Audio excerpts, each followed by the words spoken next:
If you're going to be an entrepreneur, if you're going to be a business owner, you may as well tailor it to what you want. Otherwise, like, what are you doing with your life?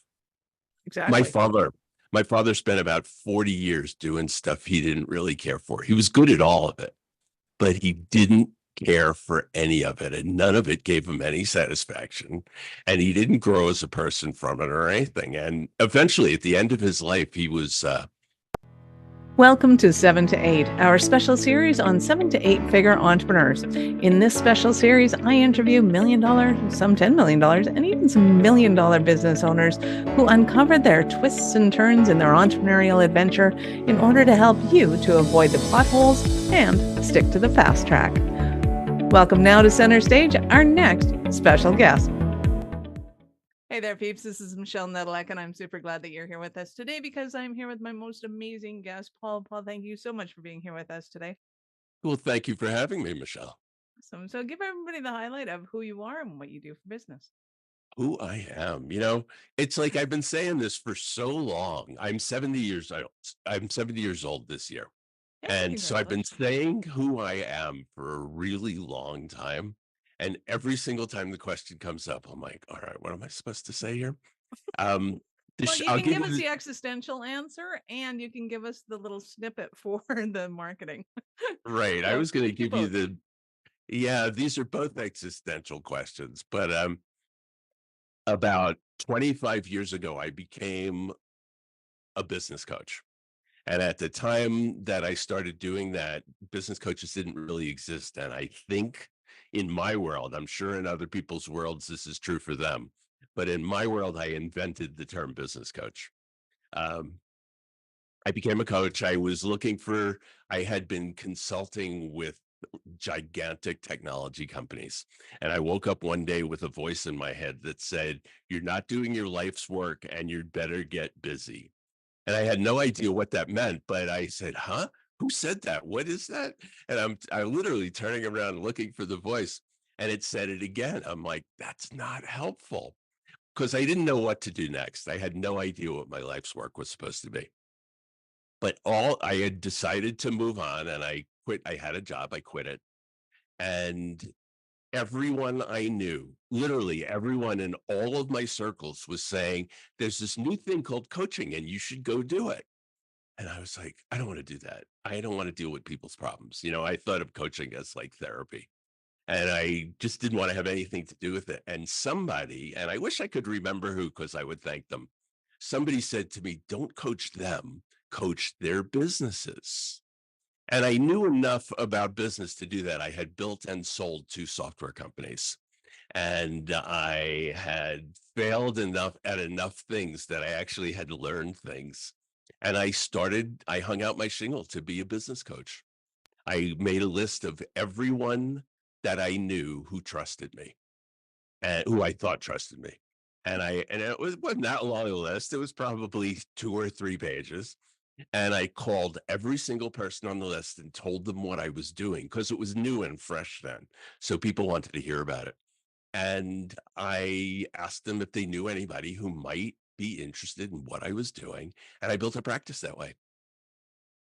I uh, I went from there. I built what's called an email list, and I built it with fax numbers. I paid a VA. They weren't called VAs then either, but I hired a couple of these two women to make phone calls and say, we're working for somebody who's creating a newsletter and it's free and they're going to fax it to you. Would you like it? And I built a list of several thousand software companies and I had their fax numbers.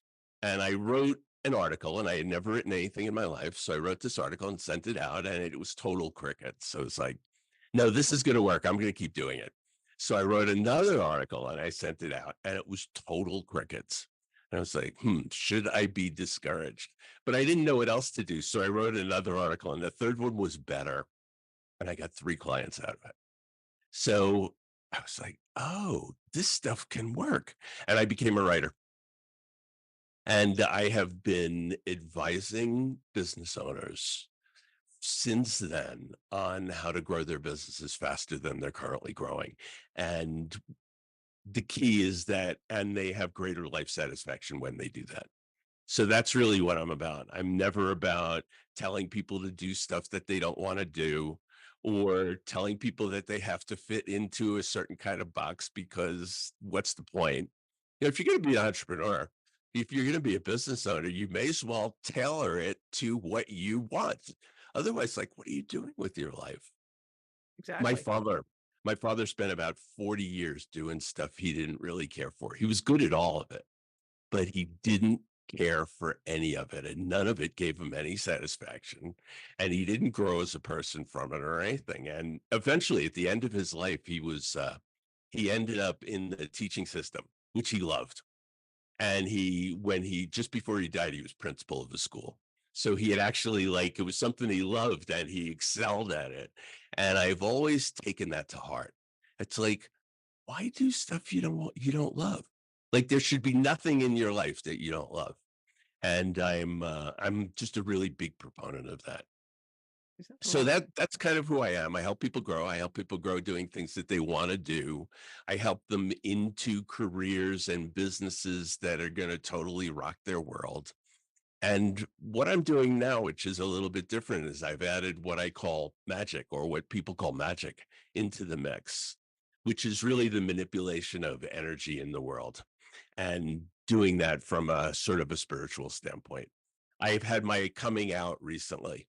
It was a big deal for me. I never told anybody I was doing this because I thought I was going to lose my business. And I decided that I didn't care if I lost the people who didn't relate to what I was saying.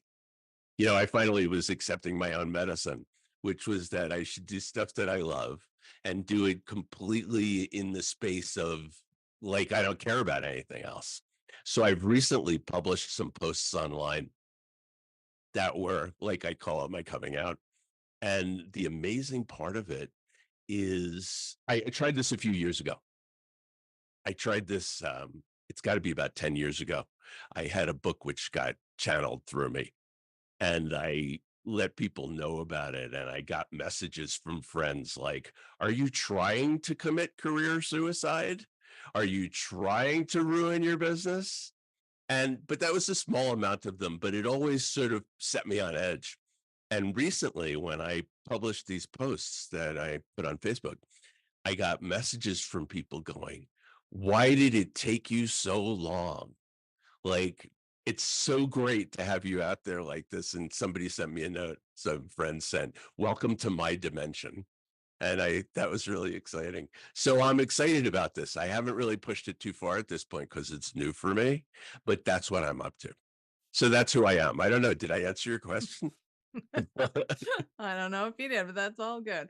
So talk to me more about the whole concept of bringing magic to SaaS companies, because I think a lot of people do see them as there's business and there's suits, and then there's magic and woo woo. How do they kind of go together? So, so I ask a question. And the question is, you're doing everything right. You're listening to the right advisors and the right experts, and you're an executor, and you're following what you've been told to do, and it's still not working out the way you'd hoped it would. My belief is that that's because of some internal interference. It's like whatever's wrong with your internal landscape can get in the way of doing all things right. And you get results which aren't the results you'd hoped for. Maybe they're moving too slowly, or maybe they're moving in the wrong direction entirely. I believe that a lot of that can be corrected or developed or enhanced by bringing magic into it.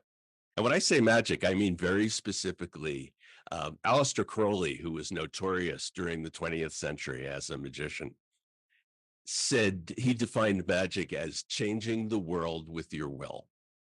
And a lot of things fit into that. A lot of things, people talk about manifestation, and they talk about energy, and they talk about literally, changing the world with your language or your thoughts or anything along those lines.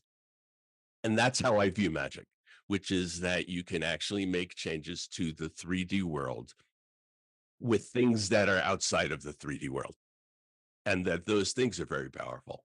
I've healed myself of 2 terminal diseases, not just one, but 2. I had, it's not really something we want to talk about too much. It's not pleasant, but I had colitis for years, which is a totally unpleasant illness. And I had it for about 10 years. And one day I decided I was reading a book, and the book led me to the belief that I could cure this illness. And I decided I was going to cure it.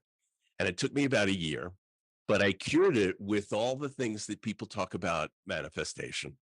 And I literally, it didn't go away slowly. It went away like one day, it just went away. I had a doctor who was this world-class kind of doctor. And I said to him, I said, Danny, I've cured myself. And he said, you can't really cure this thing. He said, you may have made it go into remission. And I just said to him, and I love this guy. I said, Danny, I said, I love you. I think you're a fabulous doctor, but you're entitled to your beliefs. And I've cured this. And that was literally 34 years ago. So it worked. It cured itself. And then much more recently, I was diagnosed with an aneurysm. And they basically told me I was going to drop dead at any minute. That's kind of how aneurysms are. It's like you do the wrong thing, you overexert yourself, you do something like that, and all of a sudden you're dying. And there's nothing you can do about it. You start dying and they can never get you to the hospital in time, and everybody just drops dead. So I'm thinking I'm going to drop dead from this thing. And it's like, that's a terrible feeling. And I decided, I cured colitis. I can cure my aneurysm. So I'll say this out loud and people will think I'm crazy, but not only did I cure the aneurysm, which is the less crazy part of it, although that's pretty crazy because these things aren't healable except by surgery.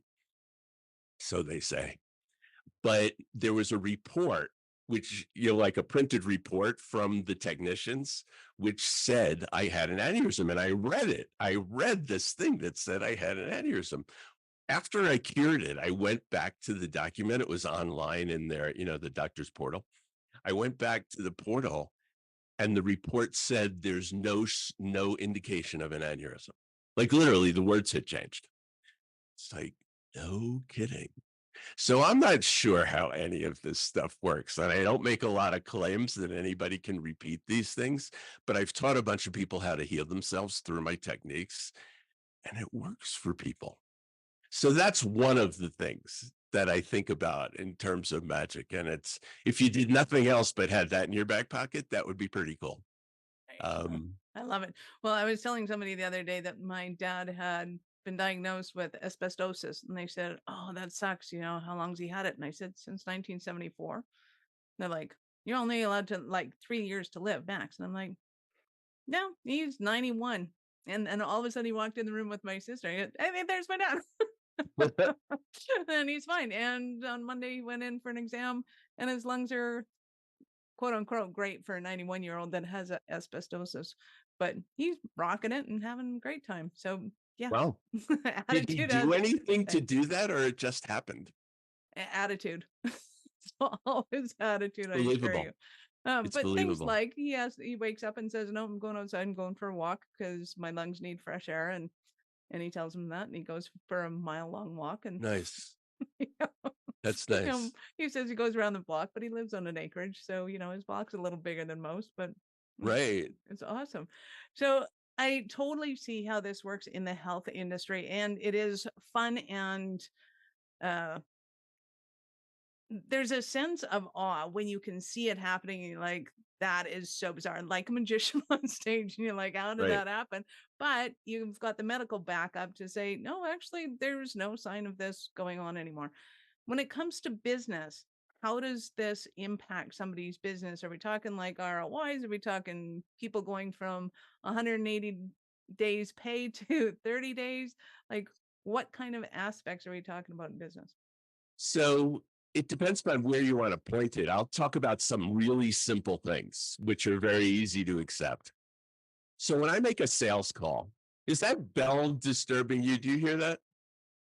It's funny. This microphone works so well in terms of rejecting noise from the background. I live in Mexico, And when the trash guys come by, they ring this bell that is so loud. And in my space here, it was loud, but I'm glad Yeah, you here didn't I hear was thinking you're on Wall Street and they go bing, bing, bing, bing. it. No, it wasn't the trading bell. Boy, too bad. Right, it was a perfect time for the conversation. The trading bell goes off. Yeah. So, they teach salespeople to create rapport. You have to create rapport with people. And how do you do that? Well, the old school way was you talk about things that they talk about, and you see somebody's family on the desk and you say, "Oh, is that your husband? Are those your children?" And that builds rapport because there's a certain sense of sameness and a certain sense of understanding. And then if you're an NLP practitioner, they teach you to mirror people. Tony Robbins taught this to everybody, which was to match and mirror people. So if someone crosses their legs, you cross your legs. And if someone scratches their hair, you scratch your hair. And you do these things. And if you do it in a subtle enough way, they think at a subtle level, oh, that person is like me. And we like people who are like us. So you build rapport that way.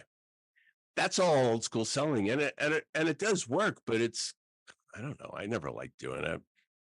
I started doing this thing where if I'm going to have a sales call, if I'm going to have a meeting with somebody, I drop into a meditation trance and I imagine them. And if I don't know who they are, I look them up online. It's easy to find a picture of somebody.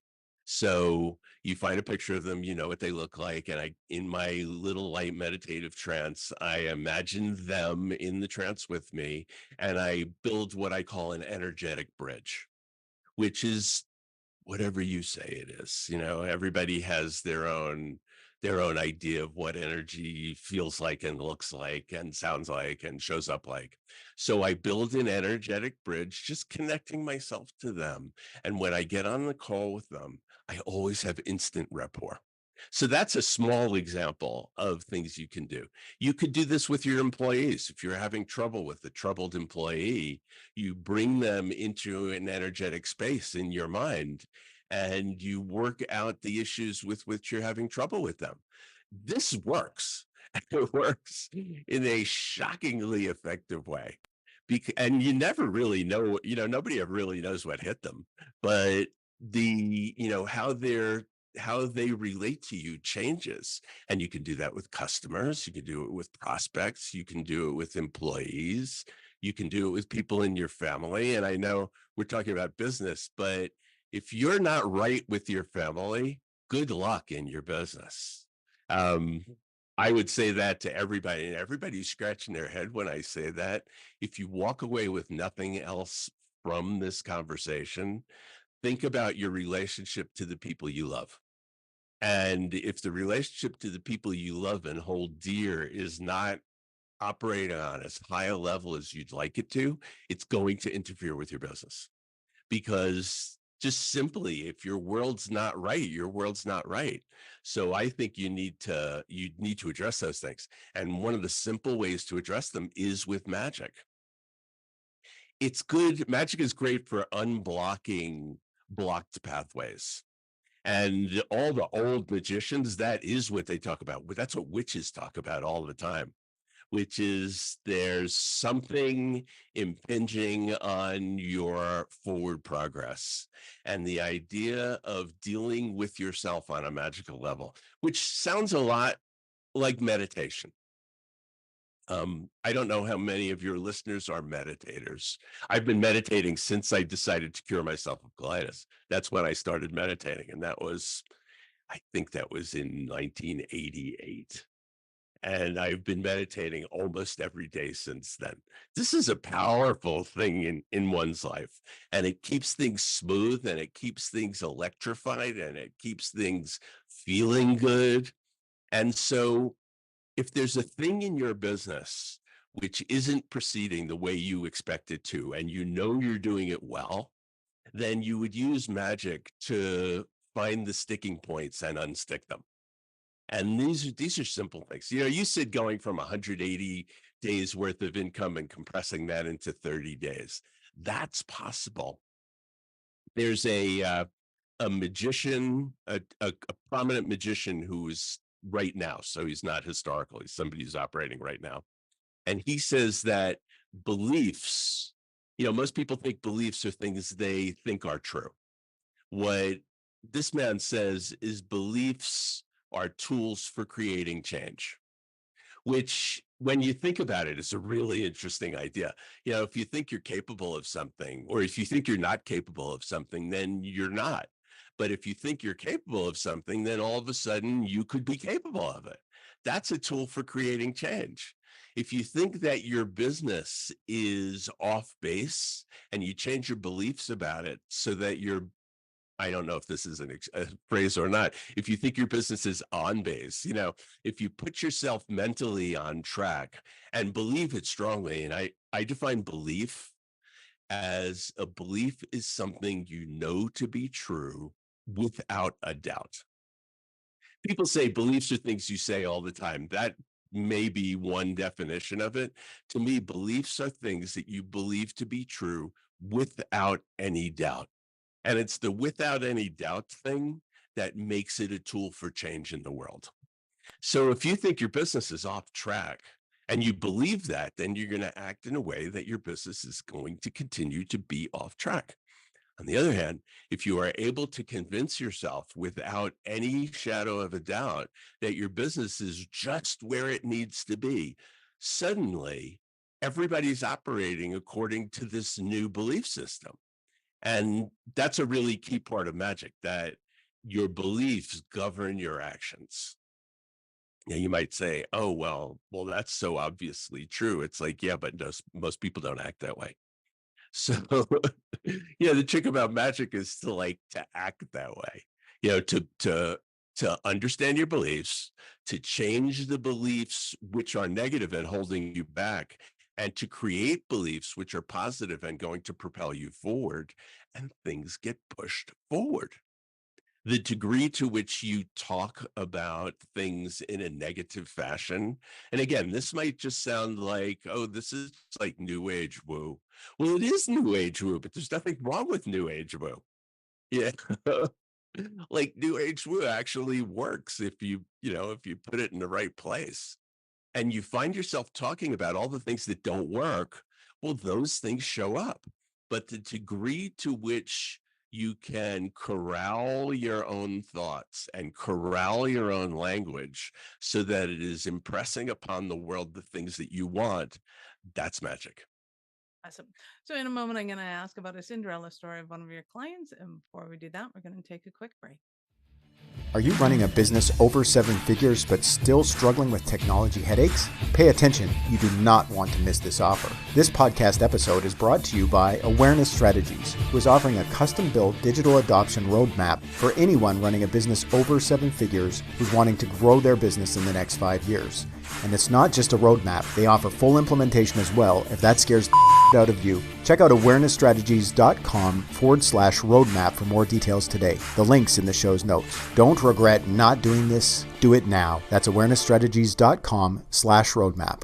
I'm super excited to hear about a Cinderella story of one of your clients.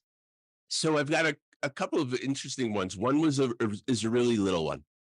And I had a client who was a software developer, and they were in a business that was dying. They were selling the people they were selling to's whole business was messed up and the industry was messed up. So their company was dying. And when I met them, they were losing money and about to go out of business. And I came up with this idea that the thing that they were selling was probably useful elsewhere besides where they were selling it. And they were all, feet dug in. No, that'll never work. We're just going to close the whole thing up. But I'm a real stand for my clients. I mean, that's part of what I bring to the table is and it probably works against me, but I have an emotional investment in my client's success. And so that means I don't give up. What I discovered is that ideas come to me. And it took me a long time before I realized that was part of the magic. But part of the magic is ideas come to me, and they come to me from God knows where, but they come.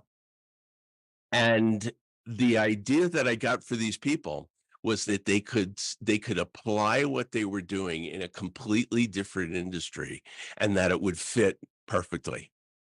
And it did. And the Cinderella part is these people thought they were going bankrupt. And about a year and a half later, they sold the company for $5 million.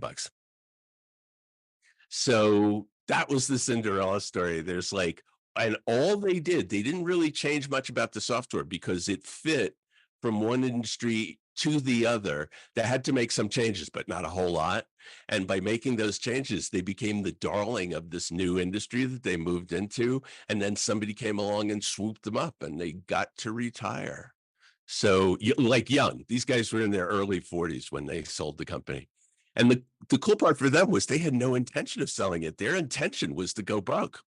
And it completely turned around for them. And they have been living good lives. This was probably 20 years ago. So they, yeah, that's a small one. I have a And the fundamental difference between an intention and a belief, which I'm sure you'll get into. So when you've written a book on all of this, how did that all come about? And tell me more about that. So, yeah, when you say I wrote a book about it, that's a really like tough thing to own because I have no conscious recollection of writing the book. Really simply, I was working on a course, my first attempt at blending business and magic. And this was quite a while ago. I think it was about 10 years ago. And I felt like I was making it up. I was just writing this stuff and it didn't necessarily, it felt true enough, but it didn't feel like, where's this coming from? And I literally felt, I had this feeling of making it up. And so this friend of mine who was coaching me at the time, this friend of mine said to me, "You're being disrespectful." He said, "You're not making it up. They being the powers that be, they are giving this to you and you should be respectful and show some grace and show some gratitude." And I'm thinking, is this true? And what I responded with was, they don't usually give stuff like this to people like me, because I was new at it. That was in my head as I was just all new at it. And he said to me, "What do you mean?" He said, "They only give this stuff to people who've been at it for decades, centuries, lifetimes." And he says, "What makes you think you haven't?" And it was like the hole in the floor opened up and I was falling through it. That's how I felt. And I was like, all right, I'm going to try to take this on. I'm going to try to believe this. And I walked out of that meeting and spent the whole rest of the day asking for a sign. And I'm like, I call them guys. I say, guys, guys, that's my word for God and the angels. And it's like, guys, I want a sign. Give me a sign. And so I'm asking for a sign the whole rest of the day. I write in a journal. This is one of my journals, but you can't see it. Yeah, there it is. This is one of my journals. I handwrite in a journal. I had a girlfriend who died, and I was quite distraught. And a friend of mine coached me to start taking up a journal writing practice. So I've been doing that for a fairly long time.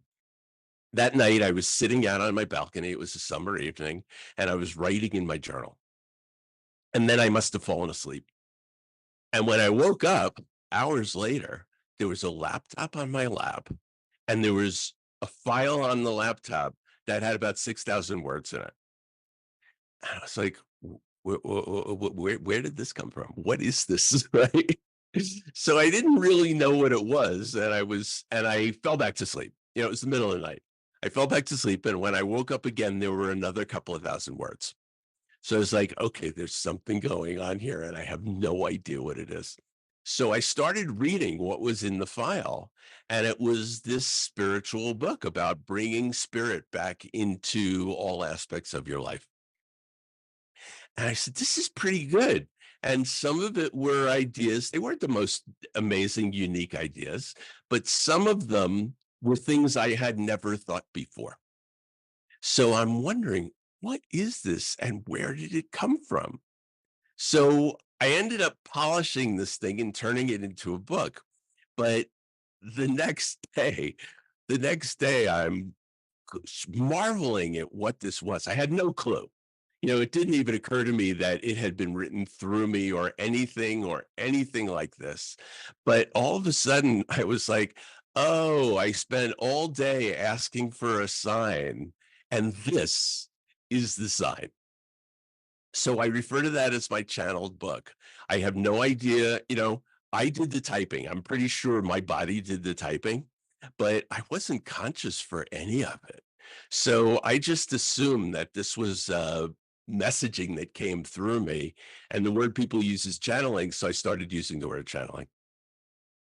The interesting part for me, everything about that is interesting to me. And it's actually a pretty interesting book. But the key to it is I started realizing that this was happening in all aspects of my life. I would be on stage and I would say things to the audience, and somebody would come up to me afterwards and they'd say, wow, that thing you said about ABC was really great. And I was like, I don't recall saying anything about ABC.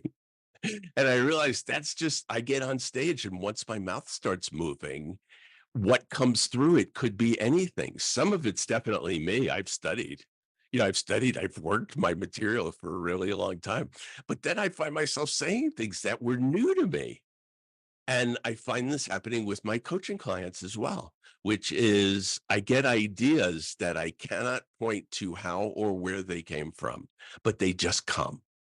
And I believe that all of this is channeled, and I think that we all have the capability to do this. And I think this happens I don't say it happens for everybody because people shut it out, but I think it's possible for everybody. And if you encourage it and then listen, if you ask for ideas for things or ask for solutions for things, this is a big part of the magic I teach, which is we all have guides and guardians, and they talk about guardian angels. I think that's a real thing, and you can ask your higher self for answers to problems. And if you keep your mouth shut and accept what comes into your mind as being valid and useful, then you have a tremendous source of information. I find that I'm not learning anything if I'm not talking. I love to talk. You can tell that. But I'm a talker. But part of the reason that I love to talk is that's when I learn. If I'm talking about a subject I don't really understand and I say things, I trust what comes out of my own mouth. And I believe that the magic that I encourage business owners to use encourages that, and that's a very powerful thing to bring into your business. It's sort of like having a board of advisors from a more spiritual perspective. Right. All I can think of is the angels are thinking we're getting thicker and thicker, and they have to just start dropping stuff on us because we're not open to. So what I know people are going to want more of you. So how did they start that journey with you? I have a website, and that's a good place to go to. And my name is Paul Lemberg, Lemberg, and my website is lemberg.com. So the simplest thing to do is go to my website and read what's written there, or go to Facebook and find me there on Facebook under Paul Lemberg. I think it's actually Pablo Lemberg. It may be the other way around. It may be Pablo Paul Lemberg. My father called me Pablo since birth, and I a few years ago realized that I was enamored of that name and started using it. So I tend to use both of my names. And my mother gave me Paul, my father gave me Pablo. So it's kind of a nice mix. But they can find me there. I have a little book. I have several books. I have 3 business books that have been published out in the world. And Be Unreasonable is the newest one. It's published by McGraw-Hill, and it's generally findable. But the newest one, the channeled book, is called The New Shift Manifesto. And you can find that on my website. It's free. So you can find a place where I actually have it downloadable is always moving around. So you have to look around for it. But the New Shift, New Shift Manifesto is definitely operating in its own way. But you can go to my website and find that there, or go to Facebook and find it downloadable there. And that'll give you a good place to start. And then I'm always contactable, from my website, or from my email address is p@lemberg.com. P for either Paul or Pablo. I'm not even sure which. We will have all of Paul and Pablo's links on in the show notes. So go ahead and scroll down, click on the links, open up a new browser because we're not done yet. So Paul, I get to ask you, at what point in life did you know that you were a special kind of crazy enough to think that you could become an entrepreneur? Oh, I for a long time I just called myself reluctantly self-employed. Uh, I'm pretty ADHD. I didn't know it then, but I've gotten diagnosed since then. But I have a fine arts degree, which is completely useless, and it informs your background, but it's not useful out in the real world. But I went from there to being a software designer, and while I was working at General Electric, I think this was my third year in the corporate world, I came to the realization that whoever they were, was never going to let me run this place. And What? Why not? You can run GE I when you're I 25. barely knew how to tie my tie. I mean, I didn't really know anything. And but I knew that they were never going to let me run this place, and I decided to start a software company. So I had no intention of becoming an entrepreneur at all. But I did know that working for somebody else wasn't really good. I got fired from my first job. I was working for Deloitte's. And after about a year there, the woman who hired me came to me and she said, "You are the very best person who has ever held this job, bar none. And you're never going to fit in here." So they fired me. Right? I mean, that makes Sounds sense, about right? right, Take yeah. your very best employee and fire them. So they fired me because I wasn't going to fit in. And they got me my job at General Electric. They were a customer of General Electric's, and they actually got me the job. So I'm working in a job that was a much more suitable job for me. And I worked there for 2 years. I was great at what I did. No modesty there. I was great at what I did, but I realized that I was never going to run this place and I was never going to be happy. So I started a software company. I still had no idea I was supposed to be an entrepreneur or anything, but we sold that one company. I started a second company. I sold that company, and I've just always been in the position of I don't work well for other people. In the 20 odd years that I've been a coach, I've taken the CEO role for several of my clients who have just begged me, "We want you to run the company." Da, da, da. And it never works out, just because even as CEO, you're still an employee. So I was just like I'm just a terrible employee. So I never really wanted to be an entrepreneur. I just knew I didn't want to be an employee. Well, I was going to say, I think you doth protest too much. You might get an offer from GE one day to ask them to be the CEO. It would be worth a shot. It would be interesting enough, right? Let's try it for 3 months, see how it goes. Yeah, right. You've been absolutely awesome, Paul. Any last words for our peeps?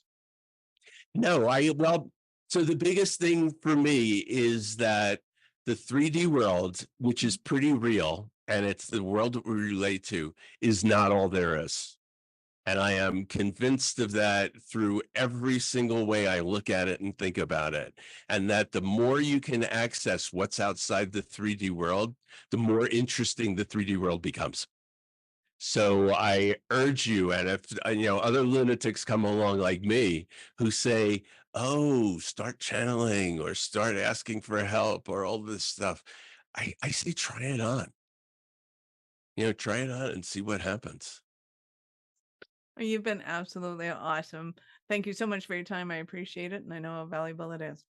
Well, thank you, Michelle. It's been fun to be here, and I've enjoyed it. Peeps, thank you for being here with us. Be sure to subscribe to the show and share it with your friends. We love helping entrepreneurs grow. Thank you for listening to 7 to 8. If you're interested in upping your speaking game, be sure to connect with our guests with the links in the show notes, and connect with me to see how we can help you get your tech done for you and help your speaking dreams come true.